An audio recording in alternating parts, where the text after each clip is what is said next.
Constantly thinking about someone can feel powerful, almost like proof that what you're experiencing must be real love. The mind keeps returning to them in quiet moments, during routine tasks, even in times when you're trying to focus on something entirely different. It can feel involuntary, as though your thoughts have been taken over. But this experience, as intense as it may be, does not automatically mean that what you're feeling is love. The human mind is wired to repeat what stimulates it emotionally, whether that stimulation is positive or negative. When someone triggers a strong emotional response, curiosity, excitement, longing, or even confusion, your brain holds on to that stimulus. It replays moments, conversations, and imagined scenarios, trying to make sense of them or prolong the emotional experience. This repetition creates the illusion of depth, making it seem like the feeling must be something profound, when in reality, it may simply be unresolved emotion or mental fixation. Often what keeps someone in your thoughts is not necessarily who they are, but what they represent to you. They may symbolize a possibility you've been craving, a connection you've been missing, or a version of life you wish you had.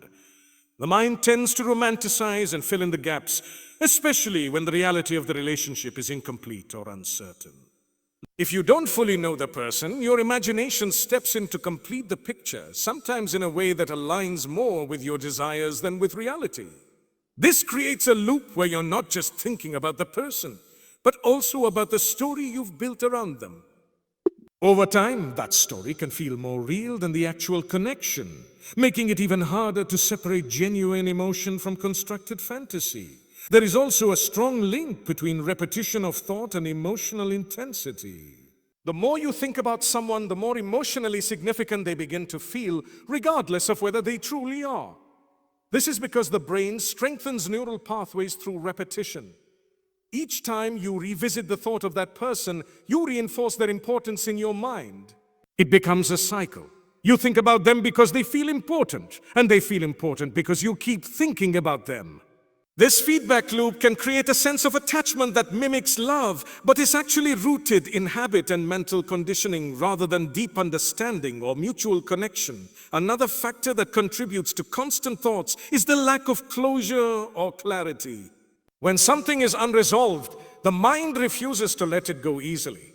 If your interaction with this person was incomplete, confusing, or emotionally charged without resolution, your brain will keep returning to it in an attempt to find answers.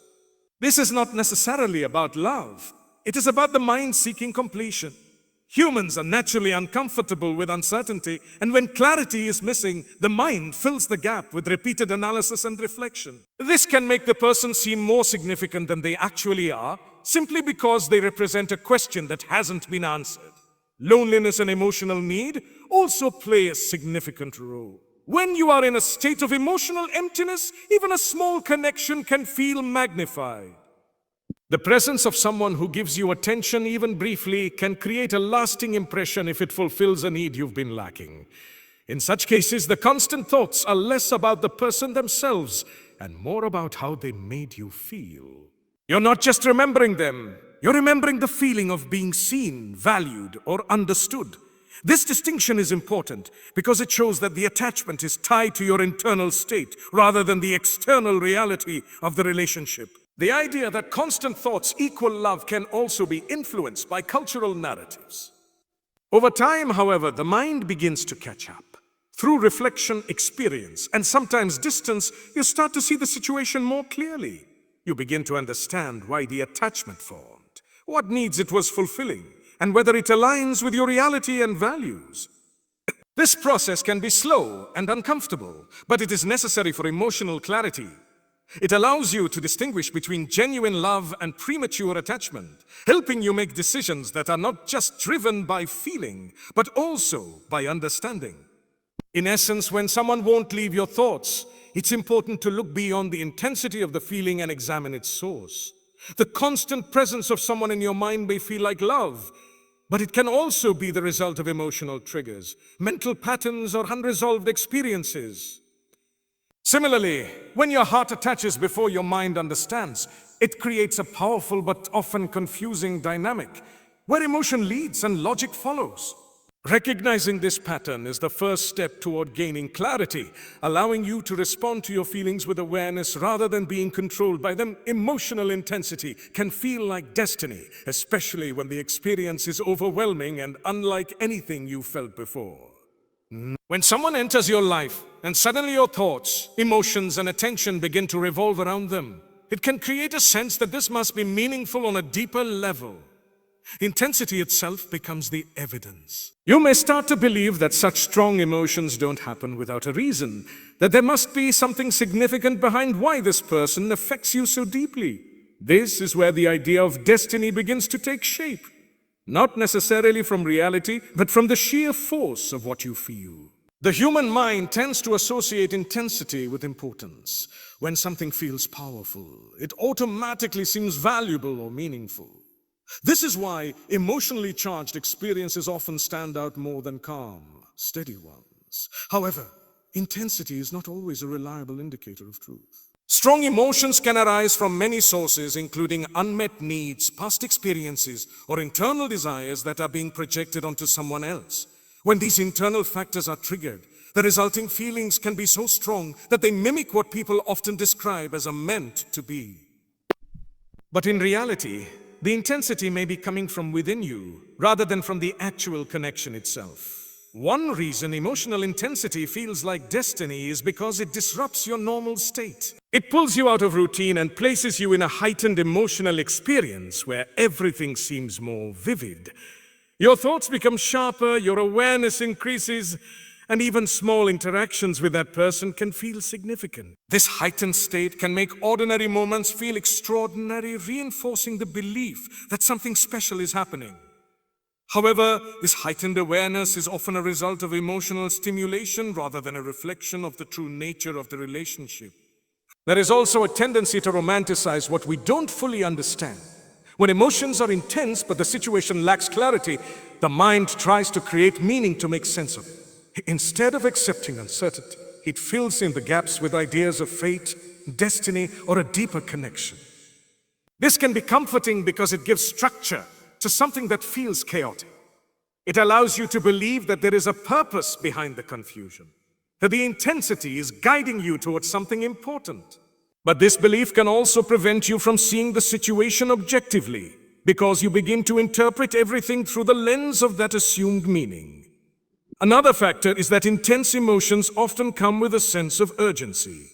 You may feel like you need to act quickly to hold on to the connection or to understand it before it fades.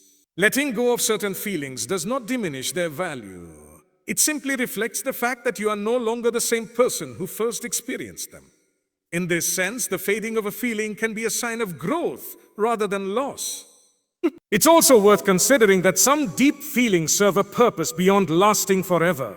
They may be meant to teach you something, to reveal aspects of yourself, or to guide you toward greater self-awareness. Once that purpose is fulfilled, the feeling may naturally diminish. This can be difficult to accept, especially if you've attached meaning or expectation to the experience. However, recognizing that not everything is meant to stay can help you appreciate the role those feelings played without holding on to them longer than necessary. The belief that all deep feelings should last can create unnecessary attachment and resistance to change. It can make you hold on to something even when it no longer serves you, simply because it once felt significant. This attachment can lead to prolonged emotional struggle as you try to preserve something that is naturally fading. Learning to accept the temporary nature of some feelings allows you to move forward with greater ease without feeling like you've lost something irreplaceable. At the same time, understanding that not every deep feeling is meant to last does not mean dismissing your emotions or treating them as unimportant. Every feeling, no matter how temporary, has value in what it reveals about you. The key is to experience those emotions fully while also remaining open to the possibility that they may change. This balance allows you to honor your feelings without becoming defined by them, creating space for new experiences and connections to emerge as you continue to grow and evolve. Sometimes thoughts about a person are driven less by genuine connection and more by a quiet sense of loneliness that hasn't been fully acknowledged. When you feel emotionally empty or disconnected, your mind naturally looks for something or someone to fill that space. It doesn't always choose based on reality or compatibility. It chooses based on who made you feel something, even briefly. A simple interaction, a kind word, or a moment of attention can become amplified when your emotional state is craving connection. That person then becomes associated with relief from loneliness, even if the interaction itself was small or incomplete. Over time, your mind begins to return to them, not necessarily because of who they are, but because of how they temporarily ease that feeling within you. Loneliness has a way of magnifying emotional experiences. When you're surrounded by fulfilling relationships and a strong sense of purpose, one person rarely takes over your thoughts in an overwhelming way. But when there is a gap, when you feel unseen, unfulfilled, or emotionally isolated, your mind becomes more sensitive to any form of connection. It holds on to it tightly, replaying it again and again, as if trying to preserve that feeling of being less alone. This can create the illusion that the person is incredibly important, when in reality they simply arrived at a moment when you needed something they seemed to offer. This is why it's important to differentiate between missing a person and missing a feeling. Sometimes you're not truly longing for them. You're longing for how you felt in their presence. You're remembering the sense of comfort, excitement, or validation they brought into your life. The mind, however, doesn't always separate the two. It merges the person with the feeling, making it seem like they are the source of your emotional fulfillment. As a result, you begin to think about them constantly, believing that they hold something essential to your happiness. Another layer to this is that loneliness often creates a heightened sense of imagination.